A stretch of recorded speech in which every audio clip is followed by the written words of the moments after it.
नमस्कार मित्रों, मैं हूं डॉक्टर हरिनिवास। चैनल का नाम है संस्कृत साहित्य एवं संस्कृति और इस समय आप सुन रहे हैं केनोपनिषद। पहले दो मंत्र हम सुन चुके हैं। कोशिश तो की है कि आप तक बात पहुंच जाए।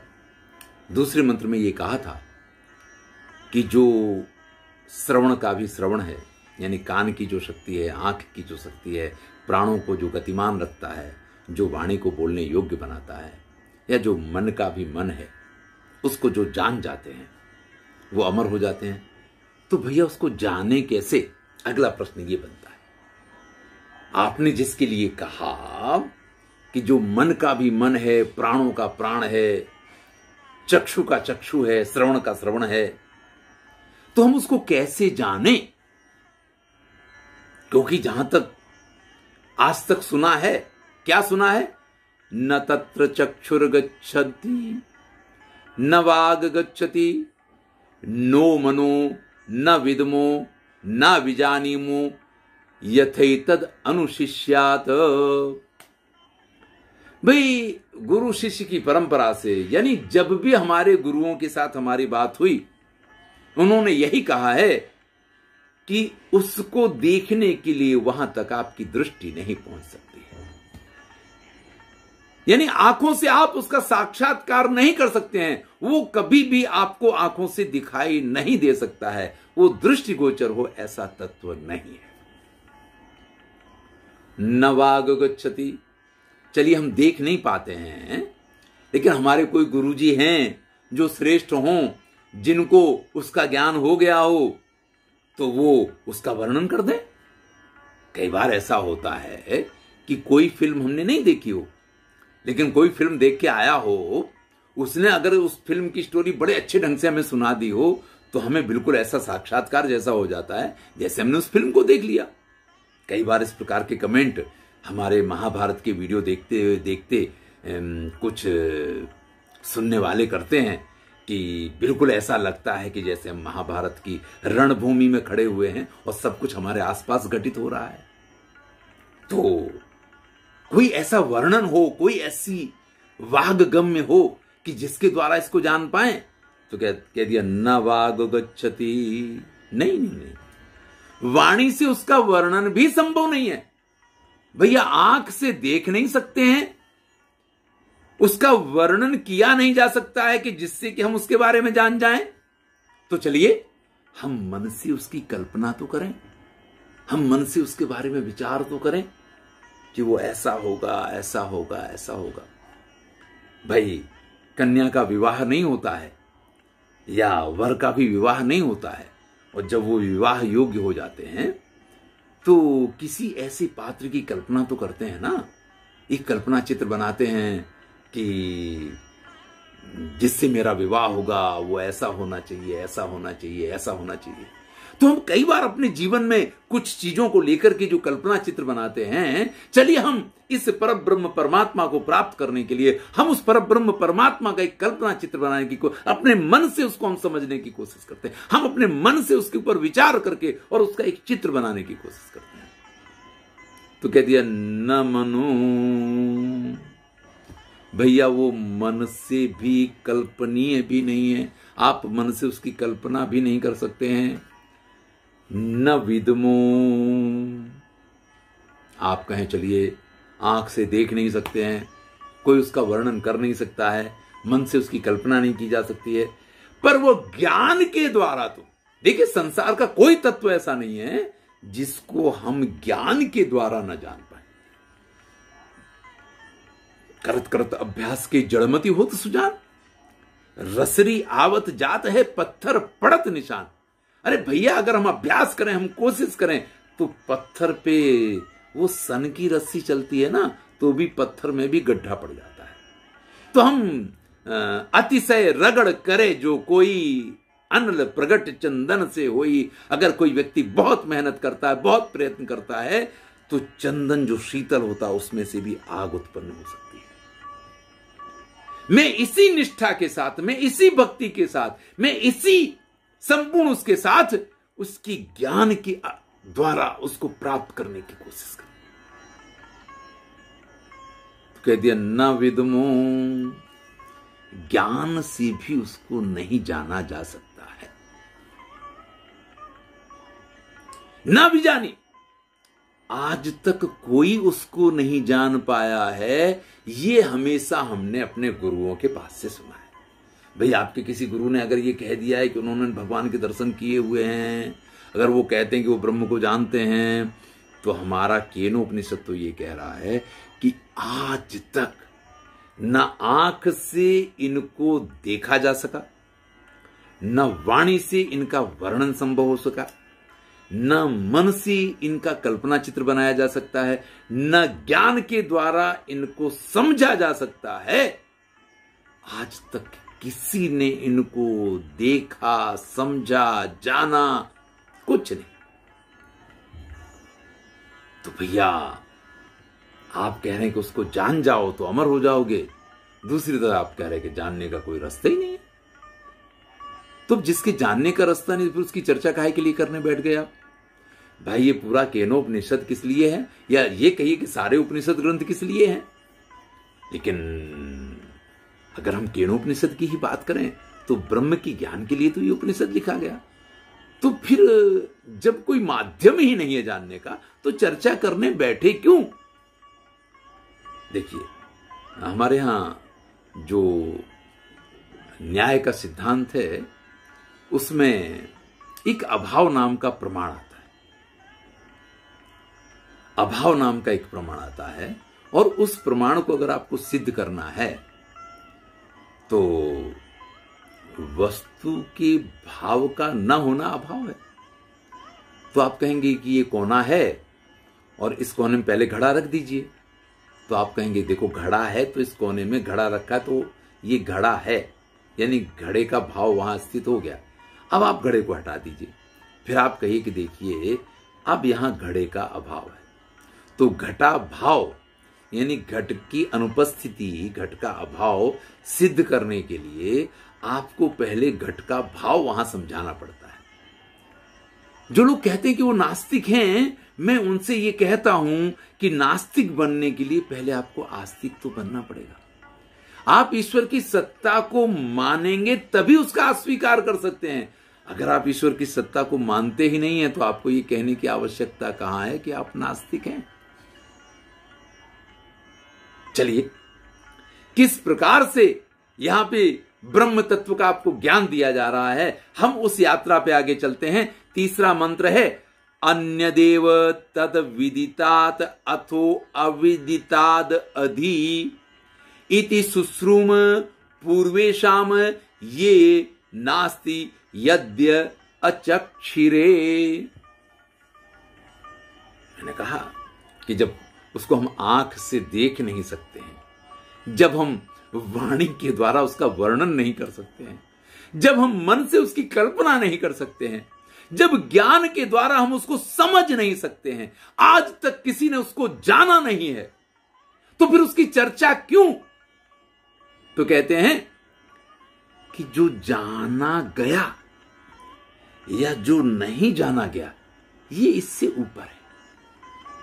यानी किसी ने जिसको जान लिया है वो ब्रह्म नहीं है, किसी ने जिसको नहीं जाना है वो भी ब्रह्म नहीं है। तो भैया कौन है? इति शुश्रूम पूर्वेशाम, वर्णन करने वालों के पास से हमने जो सुना है, चलिए हम वो आपको सुनाते हैं। मतलब अगर किसी ने कहा है कि मैंने ईश्वर को जान लिया है, तो हिंदी में भी बड़ा सुंदर कहा गया है कि गूंगे को गुड़ स्वाद। किसी गूंगे व्यक्ति को आप गुड़ खिला दीजिए, फिर उससे पूछिए कि गुड़ कैसा है, तो इशारे चाहे जो कर ले, लेकिन वो वास्तविकता में आपको बता नहीं सकता है कि गुड़ कैसा है। जानत तुम ही हो जाई, सोई जाने जेहि देहु जनाई। हिंदी की ये पंक्ति बड़ी प्रसिद्ध है कि ईश्वर को वही जान पाता है, ईश्वर स्वयं जिसको अपनी सत्ता का एहसास करवा दे, और जो उसको जान जाता है वो फिर उसी का स्वरूप हो जाता है। फिर वो ये संसार के लिए बिल्कुल बेकार हो जाता है, फिर संसार के किसी भी व्यक्ति को वो ये बताने लायक नहीं रहता है कि ईश्वर वास्तव में कैसा है। तो यहां ये कहा है कि जिसको जाना जा सकता है या जिसको नहीं जाना जा सकता, ये उससे परे की बात है, ये इससे ऊपर की बात है भैया। लेकिन जिस रूप में लोगों ने उसका वर्णन किया है, ऋषियों मुनियों ने या श्रेष्ठ ज्ञानी लोगों ने जिस रूप में उसका वर्णन किया है, चलिए हम आपको बताते हैं, आप भी जान लीजिए कि वो ब्रह्म क्या है। या आप उसको जानना चाहते हैं तो कैसे जान सकते हैं। चलिए हम भी इस यात्रा पे आगे बढ़ते हैं। तो चौथा मंत्र है, यद वाचा नभ्युदितम येन वाग अभ्युद्यते तदेव ब्रह्मत्वं विद्धि नेदम यदिदमुपासते। भाई, वाणी के द्वारा जिसका वर्णन संभव नहीं है, पण वाणी को वर्णन की शक्ति जो प्रदान करता है। आप कहें कि हम वाणी से ईश्वर का वर्णन कर लेंगे, यह संभव नहीं है। लेकिन किसी भी प्रकार का वर्णन आप कर पाए, यह शक्ति आपको जो प्रदान करता है, वो तत्व ब्रह्म तत्व है। यानी आपकी वाणी के द्वारा जो सिद्ध नहीं है, लेकिन जिसके कारण आपकी वाणी सिद्ध है, वो ब्रह्म तत्व है। तदेव ब्रह्मत्वं विद्धि, आप उसी को ब्रह्म मानिए। नेदम यदिदमुपासते, उसको ब्रह्म मत मानिए जिसका लोग वाद वर्णन करते हैं। कई बार लोग कहते हैं कि कौन है आपका ब्रह्म, तो ऐसा है, सिर पे मोर का मुकुट है, काली कमली ओढ़ रखी है। वो कृष्ण का स्वरूप हो सकता है, हाथ में धनुष बाण, वो राम का स्वरूप हो सकता है, शिव का एक स्वरूप हो सकता है। ये सारे हमारे सगुण भक्ति के साधन हैं। लेकिन जो पर ब्रह्म परमात्मा है, जो वो शक्ति है, जो वो तत्व है, वो इनमें से कोई नहीं है।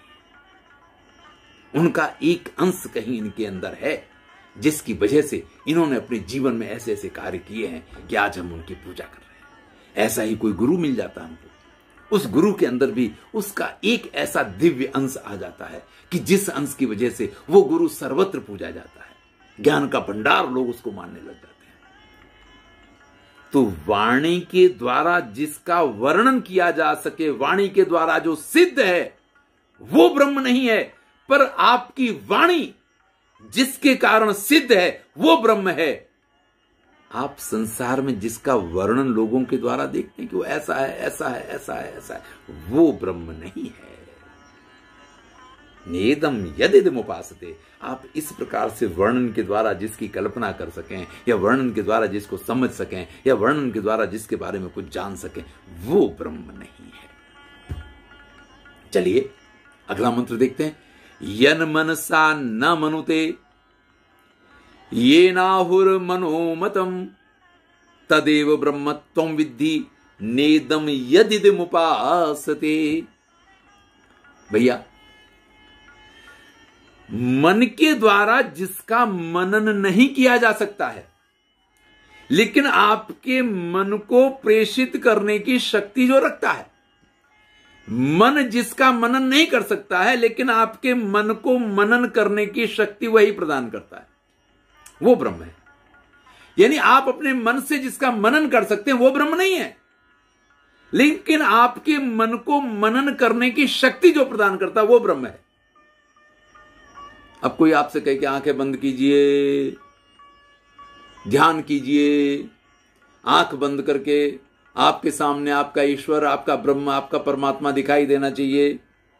भैया, जो आपको जिस चीज की उपासना करवाएगा, गायत्री वाले गायत्री का ध्यान करने का कहेंगे, वैष्णव लोग कृष्ण का ध्यान करने को कहेंगे, तो आप जिस संप्रदाय में चले जाएंगे, जिस पथ पे चले जाएंगे, हर पथ का वो गुरु जो उस पथ का प्रदर्शक बना है, उसने एक आपको आधार दे दिया कि चलिए आप ध्यान कीजिए और इनका मनन कीजिए, अपने मन को एकाग्र कीजिए और आप ब्रह्म तत्व को प्राप्त कर लेंगे। तो कहा है नेदम यदिदमुपासते, वो ब्रह्म नहीं है जिसका कि आपके पास से ध्यान करवाया जा रहा है। क्योंकि अगर ध्यान करवाया जा सकता है, मन से अगर उसका मनन करवाया जा सकता है, तो फिर वो ब्रह्म है ही नहीं। वो तो आपके मन को मनन करने की जो शक्ति प्रदान करता है वो ब्रह्म है। चलिए और अगले श्लोक पे चलते हैं। मैं बड़ा संक्षेप में, तुरंत आपको समझ में आए, सभी श्लोक एक जैसे हैं, इसलिए मैं ज्यादा इस पे भार नहीं दे रहा हूं, लेकिन आपकी समझ में आ रहा होगा, इसका मुझे विश्वास है। यच्चक्षुषा न पश्यति येन चक्षुंसि पश्यति, यच्चक्षुषा न पश्यति येन चक्षुंसि पश्यति, तदेव ब्रह्म त्वं विद्धि नेदम यदिदमुपासते। भैया, आंखों से आप जिसको नहीं देख सकते हैं, आंखों से आप उसके दर्शन नहीं कर सकते, लेकिन आपकी आंखों को देखने की शक्ति जो प्रदान करता है वो ब्रह्म है। मंदिर में जाते हैं, वहां मूर्ति के दर्शन करते हैं। कोई चित्र अपने घर पे लगा रखा है, हम उस चित्र के दर्शन करते हैं। हो सकता हम आंख बंद करके भी अपने जिसको आपने इष्ट मान लिया उसके दर्शन कर पा रहे हैं, लेकिन यहां केनोपनिषद ये कहता है कि आंख से आप जिसको देख सकते हैं वो ब्रह्म नहीं है। आपकी आंखों को देखने की शक्ति जो प्रदान करता है वो शक्ति का नाम ब्रह्म है। आंखों से आप जिसको देख रहे हैं, बुरा मत मानिएगा, वो चाहे जो भी सगुण भक्ति धारा का आपका इष्ट हो, लेकिन नेदम यदिदमुपासते, आप जिसकी उपासना कर रहे हैं, यानी आंखों से देख करके आप जिसकी उपासना कर रहे हैं, मन से जिसका मनन करके आप जिसकी उपासना कर रहे हैं, वो ब्रह्म नहीं हो सकता है। यश श्रोत्रेण न शृणोति येन श्रोत्रमिदं श्रुतम, तदेव ब्रह्म त्वं विद्धि नेदम यदिदमुपासते। कान के द्वारा जिसको सुना नहीं जा सकता है, भाई कोई उसका स्वरूप हो तो उसका वर्णन किया जाए तो आप सुन लीजिए। मेरो तो गिरधर गोपाल दूसरो न कोई, जाके सर मोर मुकुट मेरो प्रभु सोई। वो आपका इष्ट हो सकता है, वो आपका प्रभु हो सकता है, लेकिन वो पर ब्रह्म परमात्मा नहीं हो सकता। चाहे श्रीमद् भगवत गीता में उसके स्वरूप का वर्णन किया गया हो, चाहे भागवत में उसके स्वरूप का वर्णन किया गया हो, चाहे किसी भक्त ने अपने भगवान के रूप में उसका वर्णन किया हो, या किसी गुरु ने अपने शिष्य को वर्णन करके बताया, चाहे ऐसे कहा गया कि विनु पग चलई सुनई बिनु काना, बिन कर कर्म करहि विधि नाना। कुछ भी कह लिया हो, लेकिन जिसका वर्णन आप अपने कानों के द्वारा सुन सकते हैं, वो स्वरूप ब्रह्म नहीं है। आपके कानों को श्रवण करने की शक्ति जो प्रदान करता है वो शक्ति ब्रह्म है। नेदम यदिदमुपासते, आपने जिसके बारे में सुना है, फिर आप उसका एक चित्र अपने मन में बना करके आप उसकी उपासना करते हो, आप उसकी भक्ति करते हो, आप उसका कीर्तन करते हो, नवधा भक्ति है। कैसे करते हैं? श्रवणम कीर्तनम चैव, श्रवणम सबसे पहले आता है। आप उनके गुणों का गान सुनते रहिए, भागवत की कथा सुनिए, रामायण की कथा सुनिए। ये सब चीजें आपके जीवन को श्रेष्ठ बनाने के माध्यम है। इन कथाओं में कहीं भी ईश्वर विद्यमान नहीं है। वो ब्रह्म नहीं है जिसके बारे में आप सुन के उसको जान पाएं। ब्रह्म वो है जो आपके कानों को सुनने की शक्ति प्रदान करता है। सुन करके आप जिसकी उपासना कर पाएं वो ब्रह्म नहीं है। इसलिए कहा नेदम यदिदमुपासते, आप सुन करके जिसकी उपासना करते हैं, इस रूप में आप जिसकी उपासना करते हैं, वो ब्रह्म नहीं है। चलिए, यत प्राणेन न प्राणीति, यत प्राणेन न प्राणीति येन प्राणः प्राणीयते तदेव ब्रह्म त्वं विद्धि नेदम यदिदमुपासते। आपके प्राणों से वो प्राणवान नहीं है। आप ये सोच रहे हो कि मैं श्वास ले रहा हूं तो वो ईश्वरीय तत्व मेरे अंदर श्वास के रूप में विद्यमान है, नहीं, आपकी श्वास वो ईश्वर का स्वरूप नहीं हो सकती, लेकिन आपको श्वास लेने की शक्ति जो प्रदान करता है वो ईश्वरीय तत्व है। आपका प्राण वायु वो ब्रह्म नहीं है, लेकिन वो प्राण वायु को संचरित करने वाला तत्व ब्रह्म है। तो भैया हमें इसी चीज को समझना है कि ब्रह्म कौन है। प्रश्न कर दिया था तो कह दिया कि अगर आप उसको जान जाओगे तो अमर हो जाओगे। तो कहा कैसे जाने? तो बोले आंखों से देखा नहीं जा सकता है, वाणी से उसका वर्णन संभव नहीं है, मन से उसका मनन संभव नहीं है, और दूसरा कोई ऐसा ज्ञान का माध्यम नहीं है जिसके द्वारा उसको जाना जा सके। तो फिर भैया उसकी चर्चा बेकार हो गई।